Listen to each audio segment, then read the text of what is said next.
수아 사람 빌닷이 대답하여 이르되 하나님은 주권과 위엄을 가지셨고 높은 곳에서 화평을 베푸시느니라. 그의 군대를 어찌 계수할 수 있으랴. 그가 비추는 광명을 받지 않은 자가 누구냐. 그런즉 하나님 앞에서 사람이 어찌 의롭다 하며 여자에게서 난 자가 어찌 깨끗하다 하랴. 보라, 그의 눈에는 달이라도 빛을 발하지 못하고 별도 빛나지 못하거든 하물며 구더기 같은 사람, 벌레 같은 인생이랴. 아멘. 할렐루야. 오늘도 예배드리는 심령마다 하나님의 사랑과 은혜가 충만하시기를 축복합니다. 오늘 본문은 빌닷의 세 번째 변론으로 욥의 세 친구의 모든 변론은 이것으로 끝이 납니다.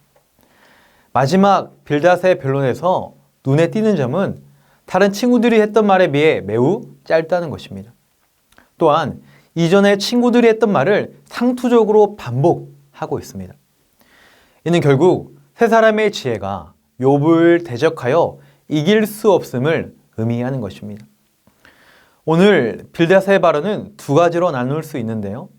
1절부터 3절은 하나님의 위대함에 관해서, 그리고 4절부터 6절은 인간의 나약함에 대해서 이야기합니다. 먼저 2절을 보면 하나님께서 그분의 주권과 위엄으로 만물을 다스리는 분으로 언급하고 있습니다. 여기서 주권은 하나님의 통치 능력을, 위엄으로 번역된 시브리어 원어의 의미는 공포나 두려움을 가리킵니다. 즉, 만물을 주관하시는 하나님의 절대적인 통치에 모든 피조물들이 두려워하며 복종한다는 것입니다. 지극히 높은 곳에 화평을 베푸신다는 것도 하나님께서 하나님께 대항했던 그 천상의 존재들을 진압하여 화평케 하셨다는 의미입니다. 3절에도 하나님의 군대, 즉 수많은 천군 천사의 수가 무궁하며 하나님의 광명, 하나님의 빛과 은혜를 모든 존재가 받고 있다라고 이야기하고 있습니다. 다시 말해 하나님께서 온 세계를 주권적으로 다스리시고 그분 앞에 모든 피조물들이 두려워하며 복종하고 있다는 것입니다. 이에 반해 빌닷은 인간은 의롭지 못하며 하찮은 존재라고 이야기하고 있습니다. 4절에 보면 하나님 앞에서 사람이 어찌 의롭다 하며 여자에게 선한 자가 어찌 깨끗하다 하랴. 6절에도 보면 하물며 구더기 같은 사람, 벌레 같은 인생이랴. 빌닷은 인간이 지극히 높으신 하나님에 비해 얼마나 연약하고 비천한 존재인지를 말하고 있습니다. 결코 의로울 수도 없고 구더기, 벌레 같은 인생이라고 결론을 내버립니다. 사랑하는 성도 여러분, 오늘 본문의 빌닷이 하나님의 위대함을 찬양하고 인간의 연약함을 이야기하는 것이 맞는 것 같지만 그는 세 가지 오류를 범하고 있습니다. 첫 번째는 하나님에 대해 편향적으로 이야기하고 있습니다. 여러분, 우리가 하나님을 생각할 때 하나님은 의로우신 분이신 동시에 인자와 긍휼이 풍성하신 분이십니다.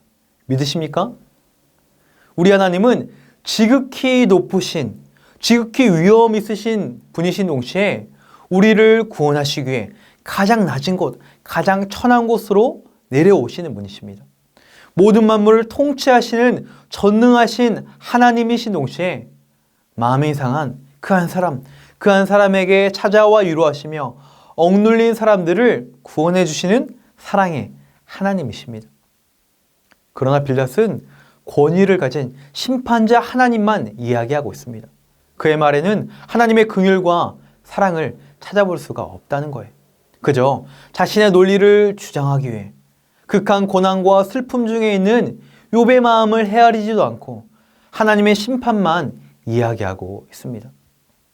그러나 지금 욥에게는 하나님의 사랑과 위로가 필요합니다.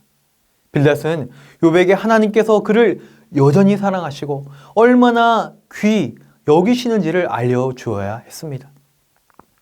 여러분, 오늘 우리 주변에도 큰 어려움과 고난 가운데 있는 사람들이 많이 있습니다.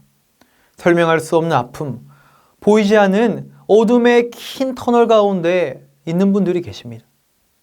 우리가 그분들에게 무엇을 전해주어야 할까요? 바로 따스한 하나님의 사랑과 크신 위로를 전해줘야 합니다.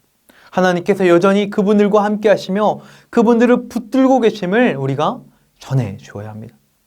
그래서 그 상하고 찢긴 심령이 하나님의 사랑으로 위로받고 다시 새롭게 일어서는 역사가 여러분을 통해 나타나지기를 간절히 소망합니다. 두 번째 빌닷의 오류는 인간의 존귀한 면을 보지 못하고 부정적인 면만 보고 있다는 데 있습니다. 5절과 6절에 보면 달이라도 명랑치 못하고 별도 깨끗하지 못하거는 하물며 벌레인 사람 구더기인 인생이랴 라고 했습니다. 빌닷은 욥이 자신의 더러움과 무가치함을 직시하도록 압박하고 있습니다. 여러분, 우리가 하나님의 거룩하심 앞에 우리 죄를 발견하면 마치 우리가 구더기와 벌레와 같은 존재로 느껴질 수도 있습니다. 빌닷이 말한 것처럼 한없이 초라하고 보잘것없는 죄인으로 여겨지기도 합니다. 그럼에도 불구하고 우리 인간은 하나님의 자녀와 같이 소중한 존재입니다. 하나님은 죄인들에게 자비를 베푸시며 구원해 주기를 기뻐하시는 좋으신 분이십니다. 그래서 우리는 빌닷의 고백, 빌닷의 모습이 아니라 시편 8편 다윗의 고백처럼 하나님 앞에 우리 자신을 바라볼 수 있어야 합니다. 시편 8편을 보면 다윗도 하나님의 영광과 아름다움을 빌닷처럼 먼저 찬양합니다. 그러나 자기에 대한 인식은 빌닷과 완전히 다르게 고백하고 있습니다. 시편 8편 4절과 5절에 보면 사람이 무엇이기에 주께서 그를 생각하시며 인자가 무엇이기에 주께서 그를 돌보시나이까. 그를 하나님보다 조금 못하게 하시고 영화와 종기로 관을 씌우셨나이다. 아멘. 다윗도 하나님 앞에서 자신을 바라볼 때 너무나도 작은 존재이고 연약함 투성이지만 그런 자신을 사랑하시고 돌보시고 영화와 종기로 관을 씌우셨다는 사실에 너무나 감격하고 있습니다. 감히 상상할 수도 헤아릴 수도 없는 하나님의 은혜와 사랑에 주목하며 감탄하고 있습니다. 그래서 다윗은 여호와 우리 주여 주의 이름이 온 땅에 어찌 그리 아름다운 주여라고 하나님을 찬양하며 하나님께 무한한 영광을 올려드리고 있습니다. 오늘 저와 여러분의 고백이 다윗의 고백이 되기를 원합니다. 우리가 연약할지라도 때론 죄악 때문에 허덕일지라도 천지를 창조하신 하나님께서 우리를 그분의 자녀 삼아주시고 연약한 우리와 동행하시며 그리고 붙들어 주심을 믿으시기를 바랍니다. 나아가 다윗처럼 우리를 끝없는 긍휼과 사랑으로 붙들어 주시는 하나님을 생각하며 우리 심령 가운데 감사와 감격이 풍성하게 일어나기를 또한 간절히 소망합니다. 계속 본문을 보면 빌닷은 죄인들이 하나님께 나아갈 수 있는 길이 없다라고 단언합니다. 그러나 그것이 심각한 오해임을 우리는 잘 알고 있습니다. 우리는 추하고 더러운 죄의 옷을 입은 죄인이지만 하나님은 그런 죄인들을 구원하기로 작정하셨습니다. 우리를 너무나도 사랑하셔서 독생자 예수님을 보내주시고 구원의 길을 활짝 열어주셨습니다. 오히려 죄로 인해 추하고 더러운 우리를 용서하시고 의롭게 하여 주시기를 기뻐하시는 분이 우리의 아버지 하나님이십니다. 이제 죄인들은 누구든지 하나님이 열어주신 구원의 길로 걸어갈 수 있습니다. 하나님은 모든 사람이 독생자 예수님께 나와 구원받고 자유하기를 원하고 계십니다.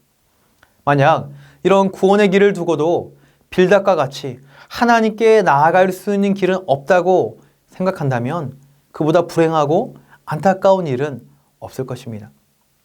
그러므로 오늘 우리가 품어야 할 마음의 태도는 무엇입니까? 하나님의 은혜와 예수님의 십자가의 공로를 힘입어 하나님께 담대히 나아가는 것입니다. 우리는 부족하여 넘어질 때도 있지만 한없는 사랑과 은혜로 품어주시고 우리를 의롭게 여겨주시며 우리와 깊이 교제하기 원하시는 하나님 앞에 날마다 나아가야 할 줄 믿습니다. 마지막으로 빌닷이 범한 세 번째 오류는 자신의 지식을 공정하게 적용시키지 못했다는 것입니다. 빌닷은 자신이 가지고 있는 인간에 대한 지식을 다른 사람을 비난하기 위한 도구로 사용할 줄은 알면서도 그 지식을 정작 자신에게는 적용시키지 않았습니다. 4절에 보면 그런즉 하나님 앞에서 사람이 어찌 의롭다 하며 여자에게서 난 자가 어찌 깨끗하다 하랴. 빌닷은 욥은 정죄하고 있었지만 자신이 욥과 같이 동일한 죄인이라는 것에 대해서 인정하려고 하지 않았습니다. 만약 빌닷이 자신도 죄인이라는 사실을 인정했다라면 욥을 정죄하기보다 같은 죄인으로서 연민의 정을 가졌을 거예요. 그러나 빌닷은 자신이 가지고 있는 지식을 다른 사람을 정죄하는 일에만 적용하고 자신의 눈에 있는 들보는 보지 못했다라는 것입니다. 마찬가지로 오늘 우리가 말씀을 들을 때 중요한 태도가 무엇입니까? 말씀 앞에서 겸손함, 그리고 자기 적용입니다. 하나님의 그 생명의 말씀이 우리 가운데 선포되어질 때 우리는 그 말씀을 지금 나에게 주시는 말씀으로 들어야 합니다. 나의 배우자, 나의 자녀, 다른 성도가 들어야 할 말씀이 아니라 지금 내가 마땅히 들어야 할 진리의 말씀이라는 것이죠. 바라기는 우리가 말씀 앞에 겸손히 서며 그 말씀을 아멘으로 순종하시길 바랍니다. 그리하여 날마다 영적인 성장이 일어나며 그리고 영적으로 승리하는 복된 인생이 되어지기를 예수님의 이름으로 간절히 축원합니다. 이 시간 말씀을 기억하며 함께 기도하기 원합니다. 고난과 슬픔 가운데 있는 자들에게 하나님의 따스한 사랑과 은혜를 전해주게 하소서. 하나님의 풍성한 자비와 긍휼을 힘입어 날마다 주님 앞에 나아가게 하소서. 하나님의 말씀을 나에게 먼저 적용하며 반응하게 하셔서 신앙의 성장이 일어나고 말씀으로 승리하게 하소서. 아멘.